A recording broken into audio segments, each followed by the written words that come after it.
Taiwanese na driver na gumamit ng drugs nakapatay ng 2 med students.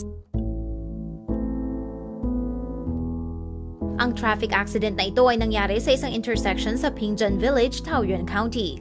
Ang pader na tinamaan ay under reconstruction. Ang 24-year-old na babaeng driver ay gumamit di umano ng ketamine habang nagmamaneho na mabilis Miyerkules ng gabi.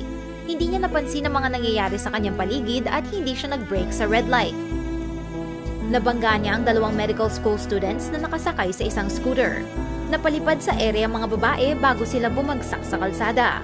Ang kotse ay hindi huminto hanggang sa bumangga ito sa isang bahay sa tabi ng kalsada. Sinugod ang mga biktima sa ospital pero namatay na ang mga ito. Ang driver ay naligtas at hindi masyadong nasaktan. Ayon sa pulis, ang driver ay hindi makalakad na maayos at mukhang wala sa tamang pag-iisip. Naghinala silang gumamit ito ng drugs at natagpuan nila ang ketamine sa loob ng kanyang sasakyan. Nag-confess din ang driver sa kanyang ginawa. Siya ay nakasuhan ng offenses against public safety at accidental homicide. Maraming nalungkot sa pagkamatay ng 2 estudyante na matalino, masipag mag-aral at matulungin sa kanilang mga teachers. Katapos lang nila ng kanilang internship sa hospital.